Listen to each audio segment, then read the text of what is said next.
Well, welcome back to Mid-Table Sessions. How did it go? Pretty good. I mean, if anything, more fantasize about what life is going to be like once COVID ends. That's true. Well, we had a very nice visit. Unfortunately, we didn't have any questions, so we just had a nice visit. Okay. Matt, did you get any questions? Adam, did you get your questions too? Yeah, you yeah, did. yeah. Commented on. We talked about what COVID's going to be like, and then we started getting into the solar wind options for Indiana. What do you think is good about that? They're going to be supplements. I don't think they're going to be outright replacements. Yeah. We don't. Yeah. Okay. I tell you what, Cindy, would you like to introduce our speaker? Do you know our speaker enough to introduce us for her, or you want me to do it? Go ahead, Jim. Okay.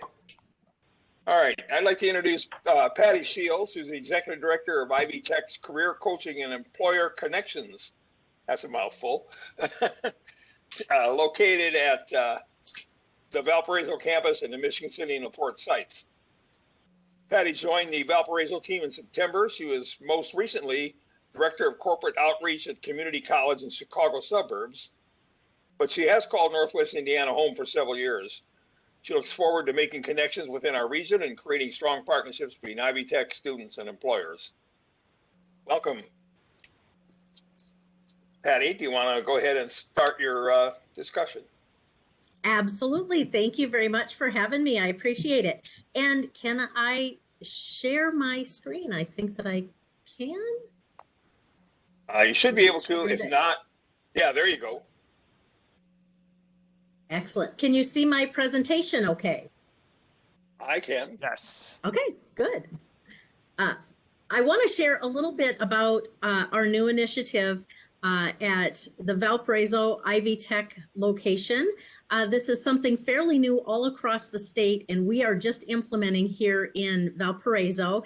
And you're right, Jim, it is a mouthful. Career Coaching and Employer Connections, but it really says a lot in that title. We just refer to it as CCEC so people can remember a little bit better who we are. Our area is being developed because of some needs that we saw that we weren't necessarily fulfilling as a college. We're really good at Ivy Tech at the education part, getting students ready for careers, but weren't always bridging the gap for students between getting their getting their academics completed and transitioning them into a career. And sometimes there was that gap between, okay, I have my education done now, where do I go? And so that is why we've created CCEC. And some of our goals are both focused on students and focused on employers in the community. And I want to direct you, I'm not going to read this whole slide to you, but I want to direct you to that first thing that we say for students. Provide students with transformational, life-changing career coaching. And, you know, when I first read that, I thought, wow, that is really a bold statement to be able to say that. And I think that we really are trying to take some bold steps and be very intentional about how we're working with students and trying to bridge that gap between students and employers. We want to bring employers into the fold more so that they are having, again, those intentional connections with our students, being able to connect with them, not just when our students are getting ready to graduate, but throughout their entire process, and making sure that employers feel like they are included, they get a say, basically, in the kinds of education that they have for their workforce, what they need for their workforce, and being able to influence the way that we're teaching, the kinds of things that we're teaching based on the needs of what our workforce needs. So CCEC has been developed to try to put all those pieces together. Another reason that CCEC has been created is the state of Indiana's entire workforce focus. 42% of Indiana Hoosiers have a post-secondary or post-high school credential of some sort. But the needs in Indiana are showing that jobs will need 62% of our Hoosiers geared up with some sort of credential by 2025. So that is a really big gap for us to fill. And in order to be able to fill that, we need to be, again, intentional with our students so that we are promoting the right kinds of programs for the jobs that are available. And we can't know that without the employers being connected to our programs and being connected to our students. So we have created a team, and another one of my team members, Nathan, is actually on our call today. So you can wave Nathan. Nathan is one of our employer consultants, and he will be out connecting with employers. And this is one of the members of our team that we've put together just right here on the Valparaiso campus. I am the executive director, and besides me, we have career coaches. We have 3 coaches who are going to be working specifically with students, getting them geared up with all of the tools they need.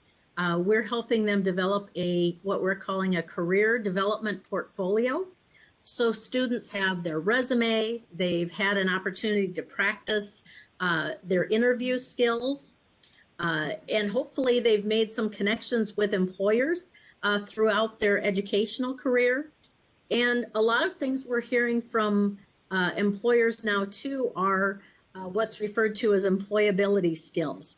Some of those things that we think are so basic that we sometimes take for granted, like communication skills or resolving conflict, or even some of the very basics like showing up for work on time, calling in if you're going to be sick. Some of those kinds of things are skills that we need to teach. And so our coaches are working with students on employability skills as well. So we have 3 coaches on the Valparaiso campus. We also have employer consultants, and our consultants, like Nathan, we have one other person, her name is Sue, and they are working with our employers basically to find out what employers' needs are. Employers can connect with a college in a lot of ways.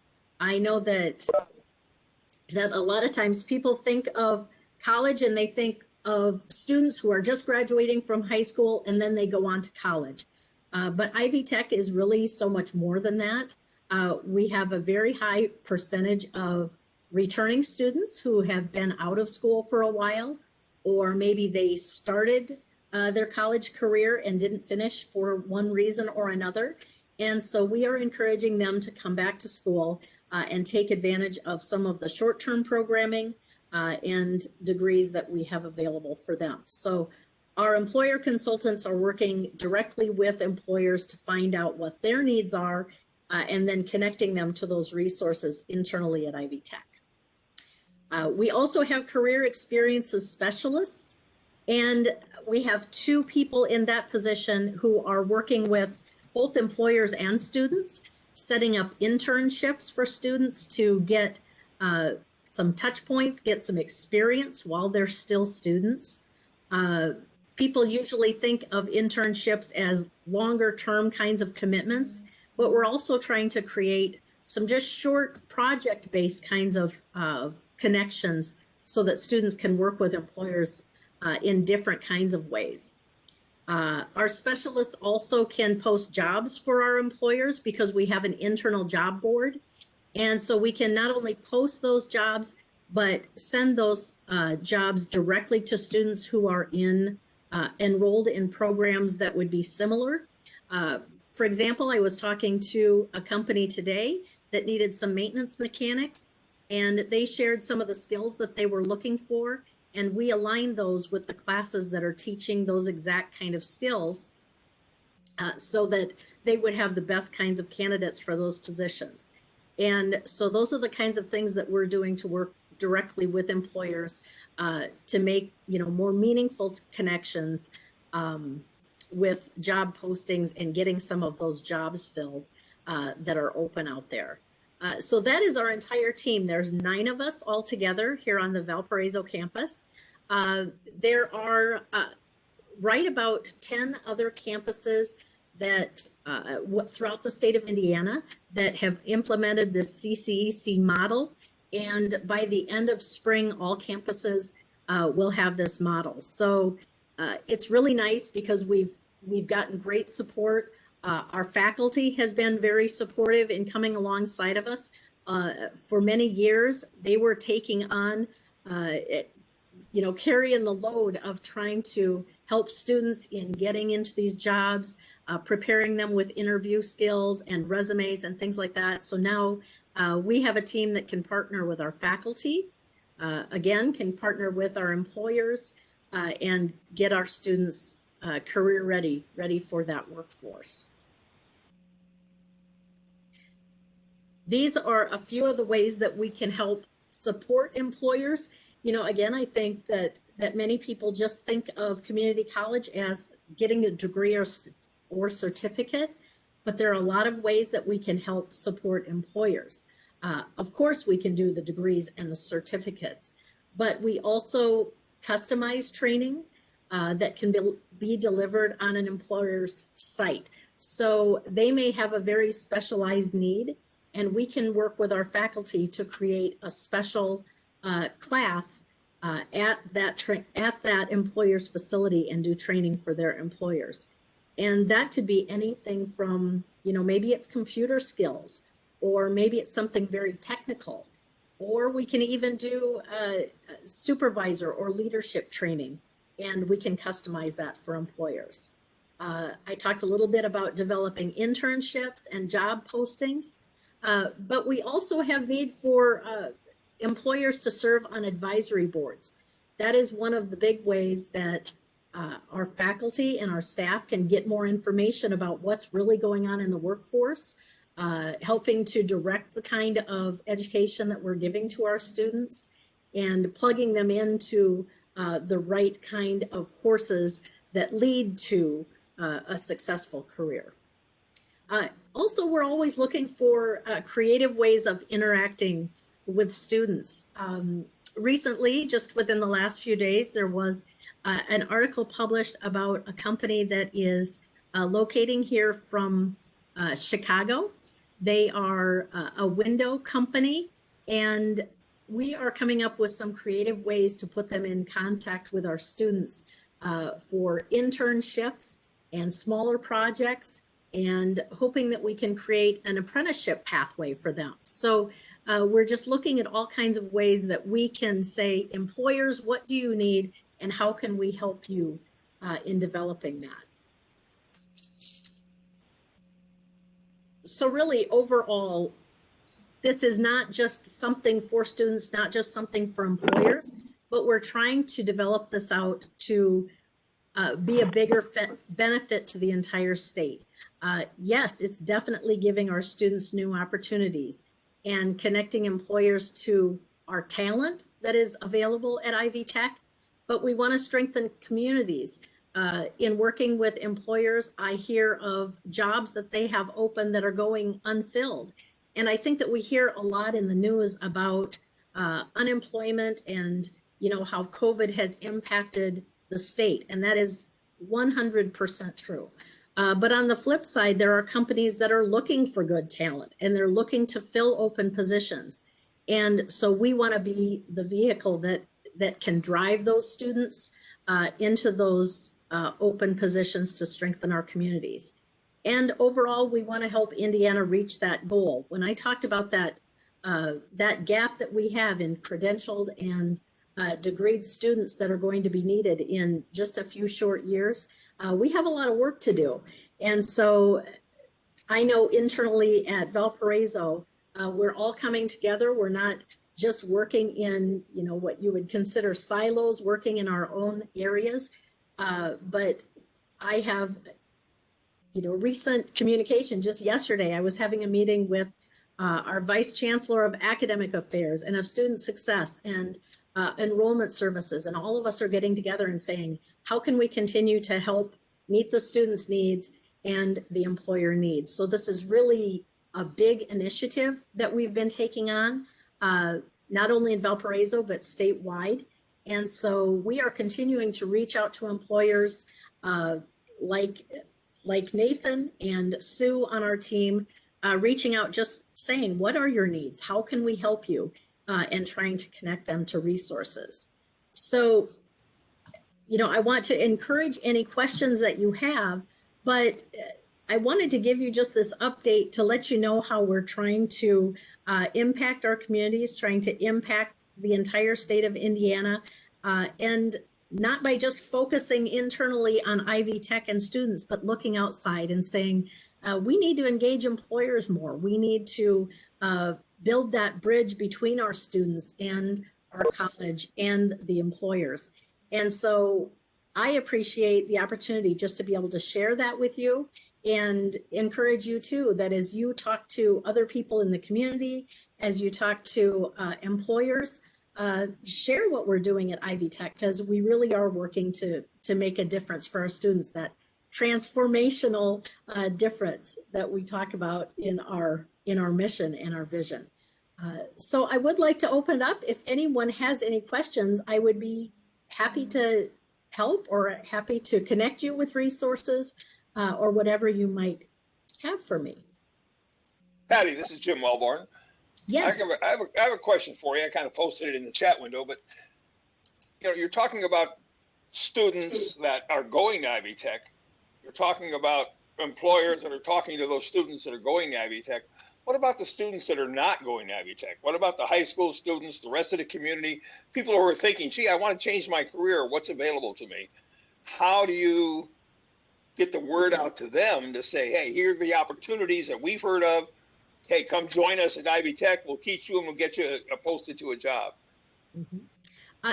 Those are a couple of things that we've been working on. In fact, we are part of a Northwest Indiana group of educators and employers. There are about 250 of us that get on regular weekly Zoom meetings, and we discuss different issues as far as connecting high school students. We have some dual credit programs that students can start taking college classes while they're still in high school. And so that is one of our bridges. We have a K-12 initiative that we have a person within Ivy Tech who is connecting with the schools to promote programs to help align what's going on in the high schools with what's going on in the college. And right now we have an initiative going on called Taking Hoosiers to the Next Level. We are partnering with the Department of Workforce Development in the state of Indiana, and they are helping us focus on people who are unemployed, looking to upskill, or underemployed. And the state is providing some free resources for these people who have not, gained any kind of credential or degree in the past, that they can come to Ivy Tech and earn a credential. And we have credentials and certifications in some of those areas that we consider high wage, high demand jobs, in the areas of healthcare, business, some of our technical areas, as well as in the computer and cybersecurity, computer support specialist kinds of areas. So we're trying to reach out in all of those areas and keep touch with connecting to the high schools, as well as connecting to state resources so that people can take advantage of those to get those credentials and those certificates. Okay, and do you work with the guidance counselors in any way to say, here are opportunities? Do students really know these opportunities exist, and can they actually come and decide that this is something they'd want to do? That is one of the things that we're definitely working on. The guidance counselors and principals are just some part of this larger group of educators and business people in this Zoom that I was talking about. But that is also our K-12 person. We just hired a new director in that area. And that will be part of her charge, is to work with the schools to help them see those pathways. I think that has been one of our difficulties in the past, is helping students connect their education with, okay, what does this mean? What kind of job does this lead to? And we're really working to make some of those inroads with students, because we understand that is a difficult thing. When I'm talking to employers, there are times that I say to them, if I drive by your location, how many people do you think know what actually goes inside your four walls? And they're like, they probably don't at all. And so that's the area that I think we need to open up to students, is showing them, what does it look like to work in a hospital? You might think of doctors and nurses, but there's so many different jobs within a hospital. Inside of manufacturing, inside a cybersecurity center, what goes on in there? And that's the kind of things that you're absolutely right. We need to work on connecting students to those kinds of end goals for a job. Patty, Hey, Jim. would you stop sharing your screen so we can see the other participants? Sorry, I thought that I had done that. I will And then stop sharing. Jim, pre-COVID, making reference to what Patty's talking about, we were busing students from high schools all over pretty much Northwest Indiana, bringing them on campus. We also started busing in the instructors.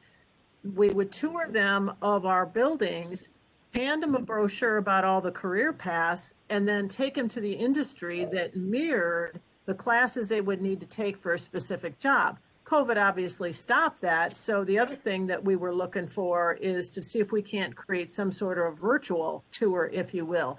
The other thing too, to piggyback off what Patty said, is when the window business that came from Chicago to Valparaiso, we worked very closely with the economic development folks, just like we are with like Clarence Hulsey over in Michigan City.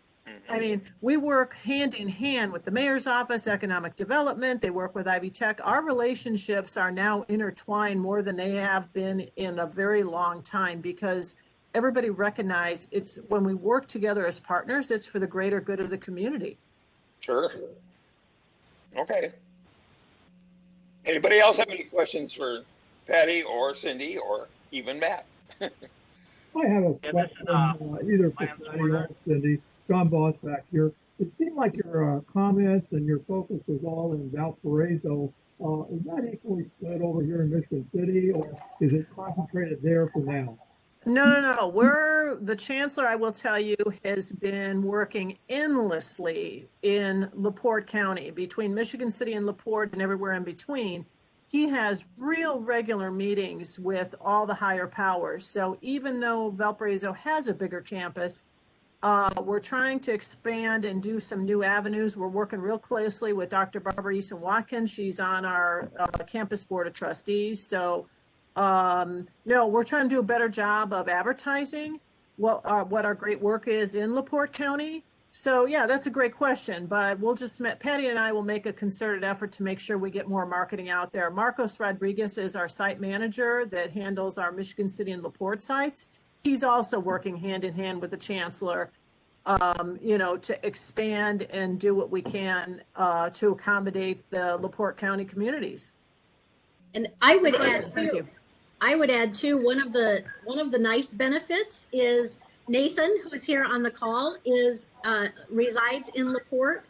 And so while Nathan just came on with us in January, that will be a big part of what he will be doing, is working with both LaPorte and Michigan City, because that's where he's located. So definitely not forgetting about our LaPorte and Michigan City partners.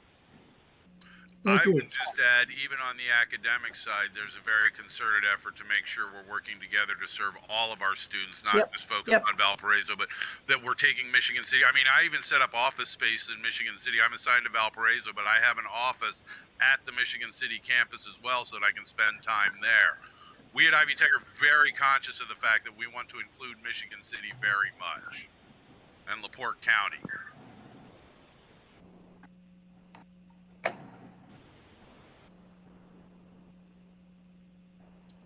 So being one of those employers who's looking for people, how do I get engaged with you guys? Adam, you can connect directly with me, and Okay. then based on what you're looking for, the kinds of things that you're looking for, I can put you in touch with the right person, whether it's Nathan, for any kind of training needs, or we have the specialists for the job postings and that sort of thing. I'll put my email right in the chat, and you Okay. can connect with us that way. All right, I will drop you a line. Perfect. Yeah, this is Lance Werner. Hello. I was wondering, I remember participating in one of the companies that I worked at. We had a job shadow program, so we brought in that case, it was high school students, but it could be students that have already had their high school diploma. And they were brought in and they shadowed one-on-one different people from the company. They learned about the company, but then they spent several hours with one of the employees.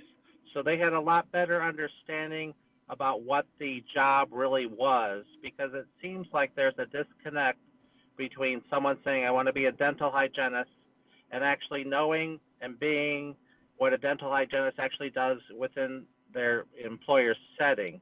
So I'm wondering if you have any programs or focus on actual individual job shadowing. I also think it's a great way for an employer to evaluate a little bit about who they're talking to, but also it just seems like it provides a lot better focus for both the employer and the potential, students, or whether it's Ivy Tech or somewhere else, to have that really one-on-one with the job that they want to pursue.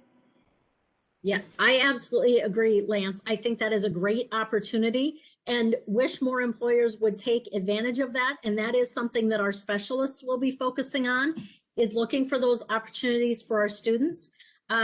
Because reality is, some of our students can't do something as long as an internship. They're going to school full or part-time, working full or part-time, and a job shadow is a perfect way for them to get just like you're saying, a taste of what goes on in a position.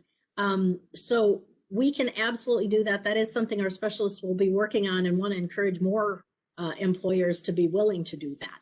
Now, we got to take into consideration some of the COVID restrictions right now, but we have had some successful virtual shadows as well. So it is possible if we're a little bit creative.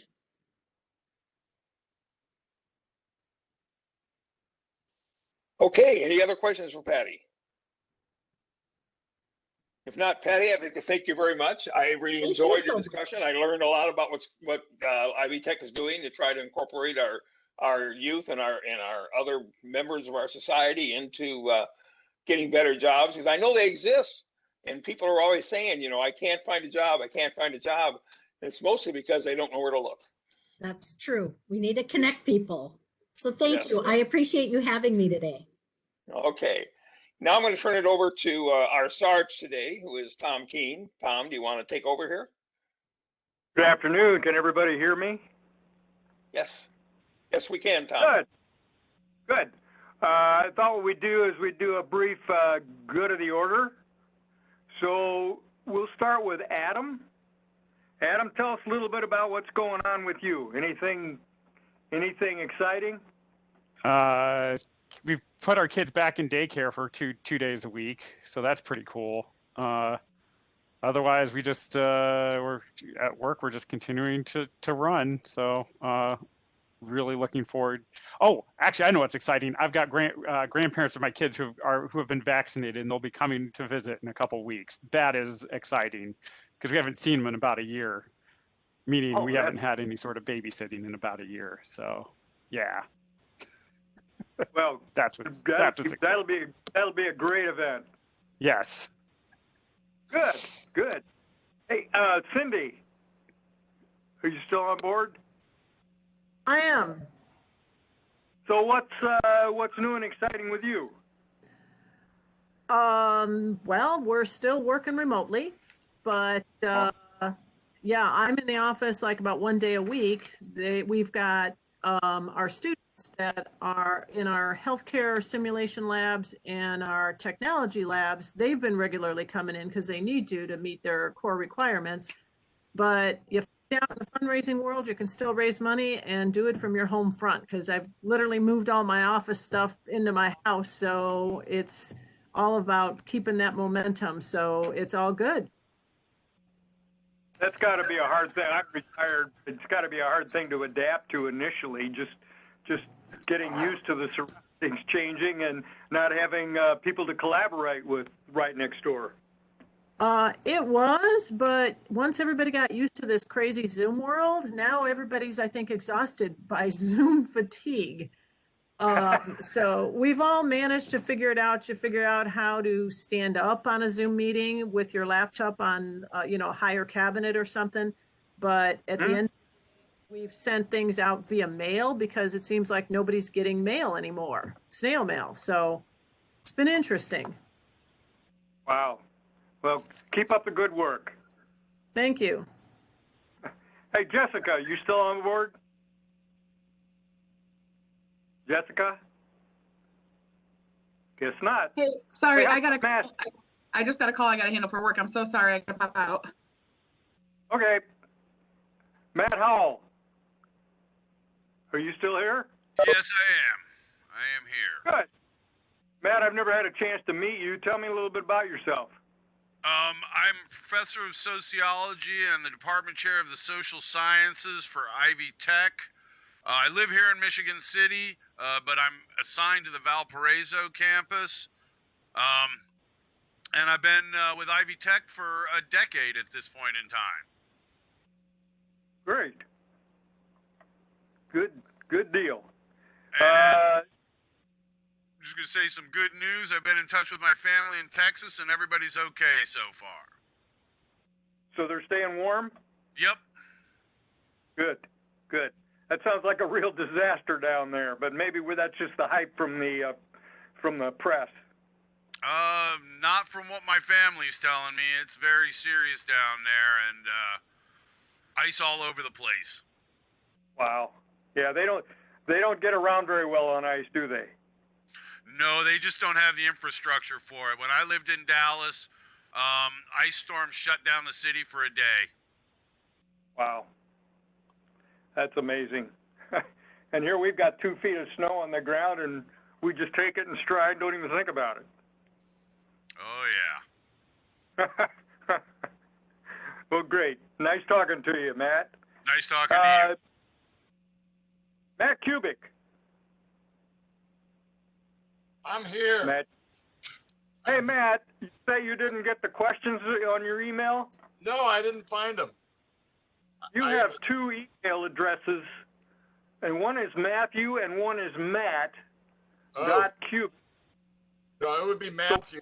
It's matthew.kubik@gmail.com. Okay. Full name. I will correct. I don't know correct about, my.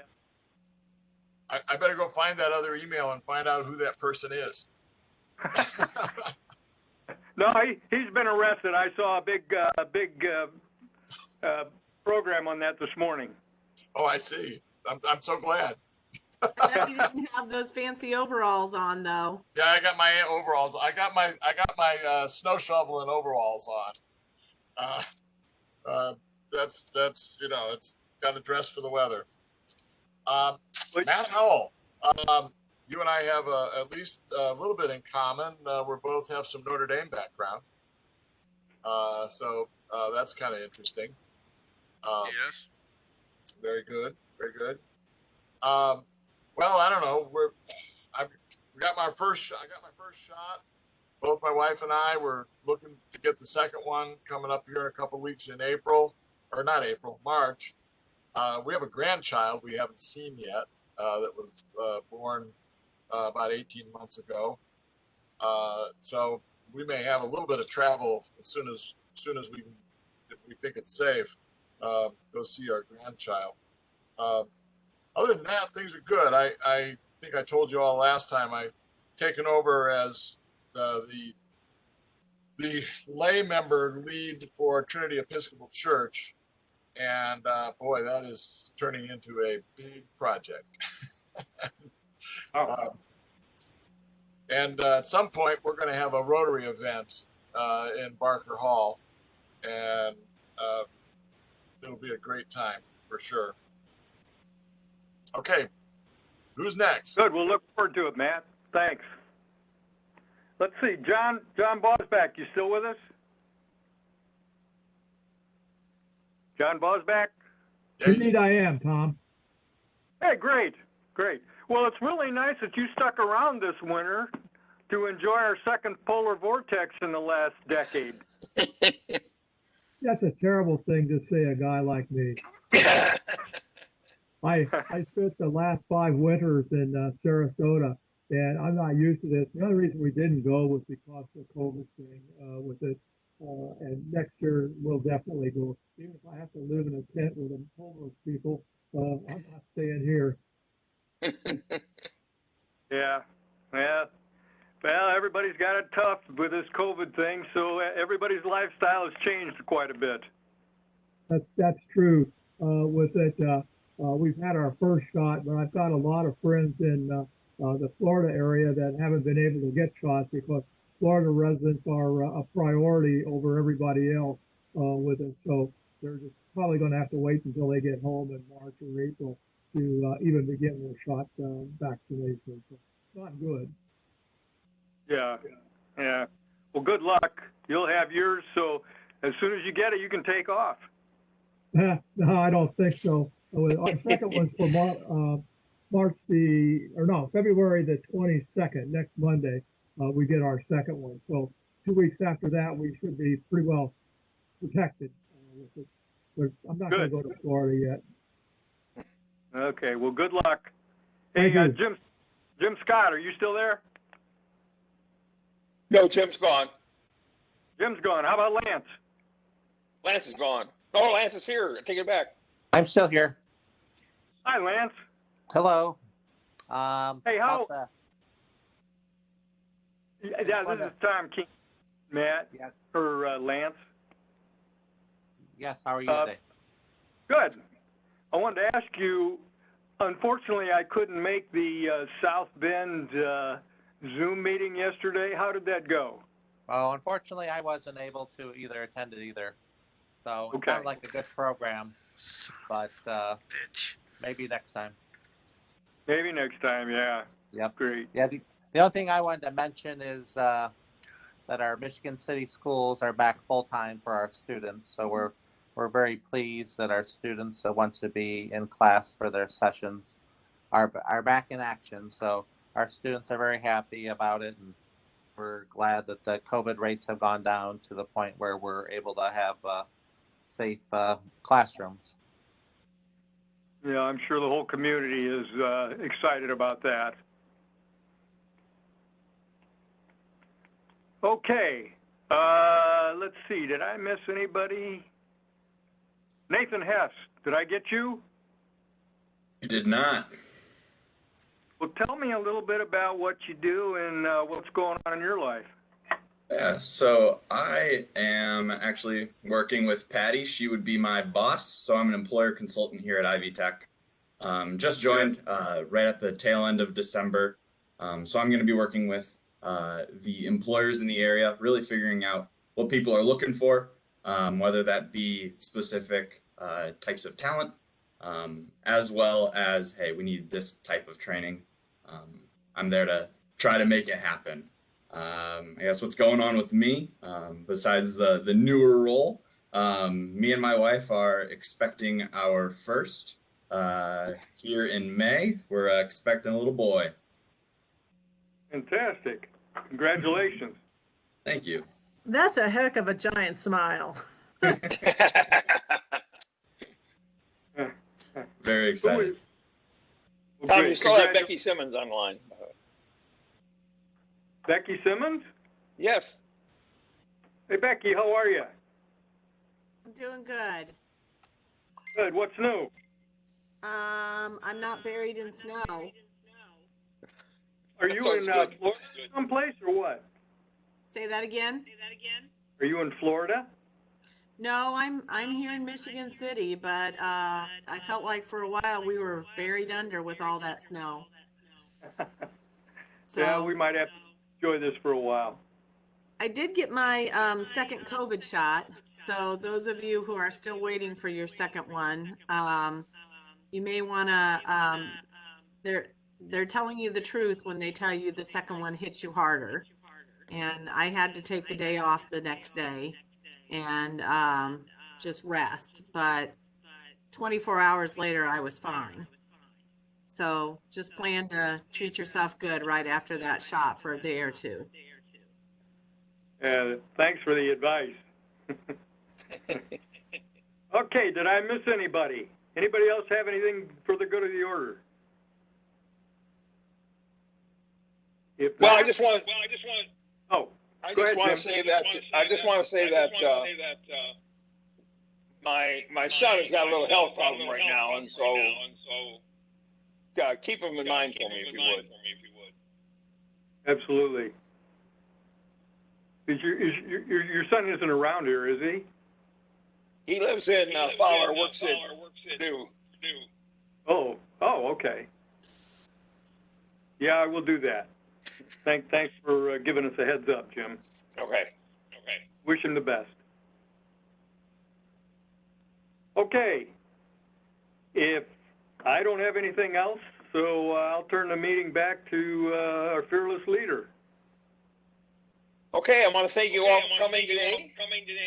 Patty, I really enjoyed the talk. Nathan, looks like your boss isn't going to be that bad. So, see you guys in about a week. All right, and that's it. We'll adjourn the meeting.